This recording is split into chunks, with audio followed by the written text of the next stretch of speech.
Welcome to the INFOWARS Nightly News. It is Friday, December 12th, 2014, and I'm Leanne McAdoo. Here are tonight's top stories. Tonight, a heated debate concerning the official story of Sandy Hook. That's next on the INFOWARS Nightly News. Just from a lay media investigative journalist perspective, something is rotten here. After a week of manufactured government shutdown drama, the House has managed to pass a $1.1 trillion spending bill. And now those same conservatives that helped to push this through to the Senate are raging against their leaders, basically saying that they have squandered away a landmark electoral victory in just about 1 month. Now they have maneuvered themselves into a position where the losers, in this case the Democrats, are going to be able to demand their support for a bill that's going to effectively grant the losing party power through 2015. That is half the term for the incoming Congress. So everyone that we basically just voiced our opinions and voted and said, we want y'all out of there, well, now they're going to have a $1.1 trillion spending bill to go ahead and continue their agenda for the next year. Now, if you get a chance to check out this article, it's on humanevents.com. It's a really long article entitled Cromnibus, a winter festival of unrestrained spending. And it does a really good job at breaking this down. Basically, the sole reservation in this winter spending festival is the Department of Homeland Security. It's only funded through February. So the GOP leadership is going to pretend that it's going to stage this huge fight over Obama's illegal amnesty orders next year. So that's basically they're holding out their big fight, their big guns. They're going to pull out the big guns. Then the author of this article says that this is supposedly to mollify those of us who still care about antiquated notions like the rule of law, the separation of powers, the value of citizenship, and national security. Of course, this is just long enough for the establishment to enjoy its holiday vacation. But pointing out the facts, there was no reason to give the defeated Democrats anything except a stopgap bill, which would have kept the government funded through January, at which point the incoming Republican majority Congress could have exercised control over everything.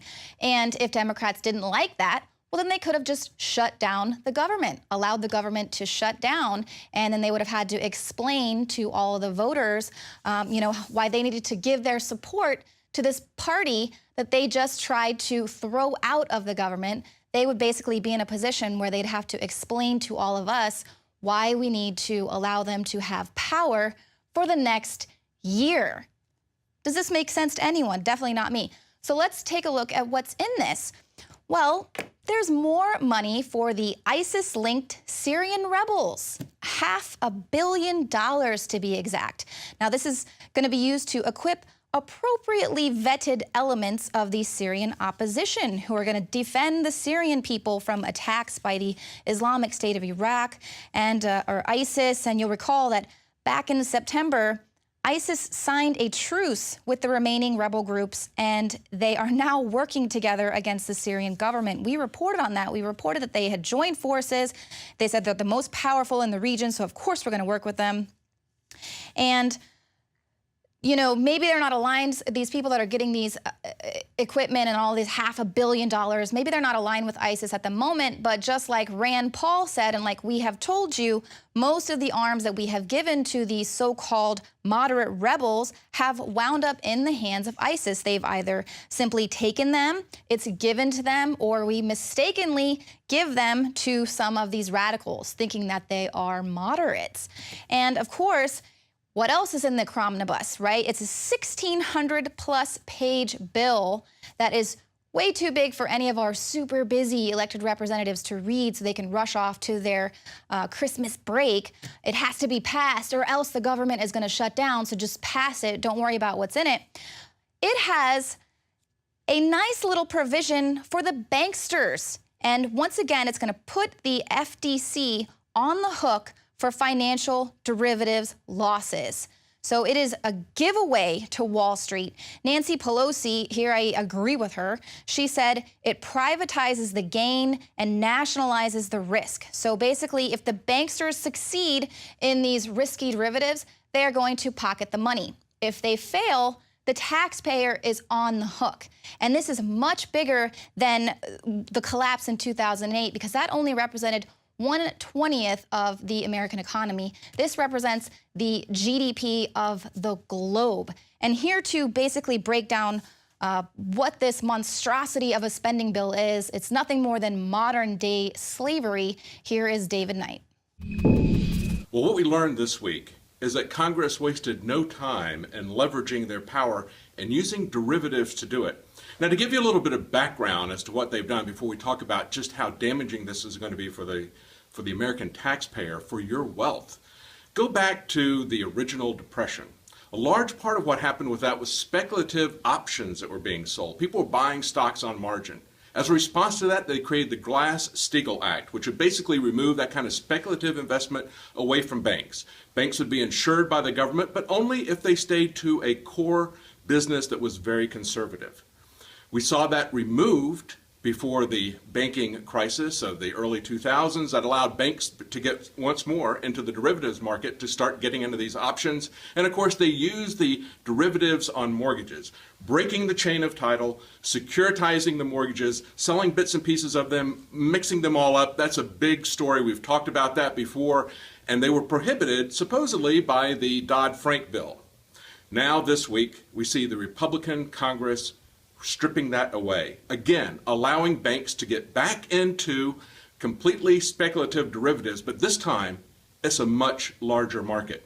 When this happened with mortgages, the amount that we bailed the banks out of, about $700 to $800 billion, was about 1/20th of our gross domestic product here in the United States. We all felt that. We saw what happened to people who had homes as the market crashed on their values. They couldn't refinance, they couldn't sell. The banks were able to buy that up cheaply, get into the market at the bottom. Now what they want to do is they want to pull in derivatives all over the world. This is a market that was estimated about 4 years ago to be 1.2 quadrillion. Quadrillion. The entire economy of all the earth, all of the countries together, all of the gross domestic products is estimated to be about $60 trillion. So we're looking at a derivative market here that's not 1/20th the size of the U.S. economy, but is 20 times the size of all the economies on the earth. And they want you, the American taxpayer, to pay for it. Congress is leveraging your wealth for their power. And make no mistake about it, that's what this is about. In this bill, they also raise the amount of money that people can, the limits, the caps that people can give to the Republican National Committee, to the Democrat National Committee. They raise that limit from $34,000 to $324,000, a tenfold increase. And of course, that's just where the leverage begins. Jamie Dimon at J.P. Morgan, as well as the Citigroup, have both been leveraging their investments, their campaign contributions, their lobbying fees into this specific type of legislation. For the last couple of years, Citicorp and J.P. Morgan have each given $5 million to Congress, as well as getting them on the phone. What do they get for that $5 million investment? They get access to $1 quadrillion worth of insurance. That's $1 million to 1 return on their, not even $1 million to 1, that's $1 million return for every dollar they spent. It's much higher than that return of investment. So that's what they're putting you on the hook for. They're going to have you on the hook, insuring their risks throughout the world. Is it time for Atlas to shrug? David Knight, INFOWARS.com. So it's absolutely a complete monstrosity. Why are our elected officials not hanging their heads in shame? Once again, they're saying they do all of this for the will of the American people. Did we not make our will clear there in the last elections? Now, remember about a week ago, we had reports of a senior Korean Air executive demanding that her flight be turned back around and go back to the terminal because the flight attendant dared to serve her nuts in a bag rather than a bowl. Well, here she is now giving a press conference, literally hanging her head in shame. This is how she's giving her press conference. She's so embarrassed for what she did, acting all elite and forcing this plane to turn back around. She hangs her head in shame. Wouldn't it be magnificent if we could see our own elected officials hanging their head in shame? Even Weiner didn't go out and give press conferences like this when he got caught doing all that sexting and stuff. We have people here torturing others, giving them rectal rehydration, doing all kinds of random things with nuts in a bag, and they don't hang their head in shame. They just say, we did it for the will of the American people. Now, joining me in studio is Rob Dew. Rob, no wonder we have record numbers of American people for gun ownership rather than gun control. Because people say they can't trust this government. They don't trust it, and right there is a perfect example of a public servant. A public servant hangs their head in shame when they're wrong. A government official pretends they never do any wrong, and they go about their life and pretend that it doesn't affect them. And so there you have a perfect example of a public servant. That's how our officials need to act. They need to act like public servants. And it really is scary. I've got a piece of video we're working on now, and let me tell you, the reason people want to own guns is because they know the government is gearing up for a war against them. And we're about to drop something probably Saturday or Sunday that's it's gonna confirm everything we've been talking about for years. Yeah, and I mean, you could just see with the current events and everything going on in Ferguson, and then now with Eric Garner, and then Tamir Rice, the shift was most substantial. The shift for gun ownership was most substantial among African Americans. It had a 26% increase in just the last year. It's now 54%. Even Piers Morgan is doing a little bit of backpedaling. And we have perfect examples of the government's not going to save your property during these riots. Exactly. They're going to run. I mean, they're going to protect their official buildings, their public servant housing, but they're not going to protect the private property owners. Right. People who have enough money to pay them. Exactly. Give them overtime. And you know, if you bring in the Oath Keepers, some volunteers to come in and watch over your business. Oh, they get run off by the cops because they don't have a permit. Right. You need a permit to protect your property? To help your neighbors? What are we talking about? Yeah. I mean, it's crazy. And that's why you've got the record ownership of guns going on, especially in Ferguson. It went up 700% right before the riots kicked off. Yeah, and they're wondering how this could have possibly happened. Piers Morgan spoke out, and he said that he admits he was too aggressive in his pursuit of gun control, and he had failed to try to understand America's culture of gun ownership.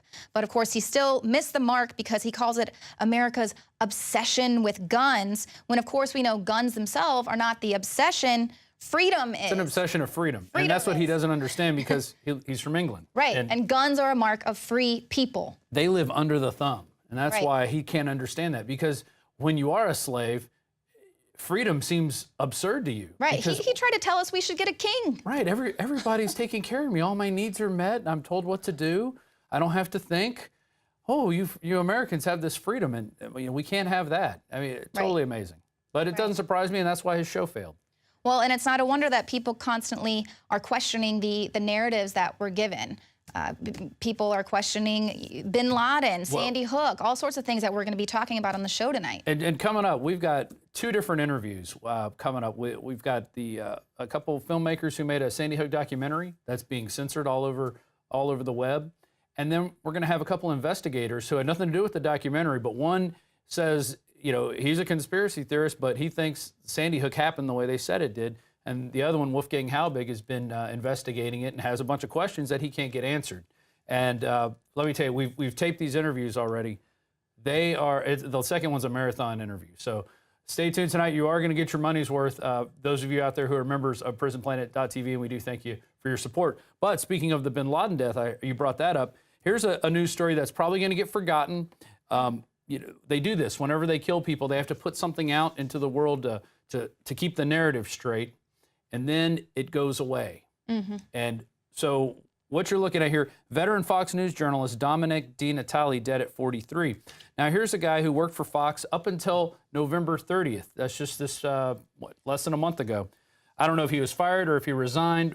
They don't mention that in the article, but they said his last workday was November 30th. But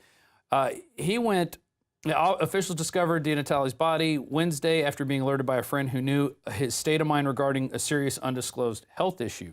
So maybe he got some news that he didn't like.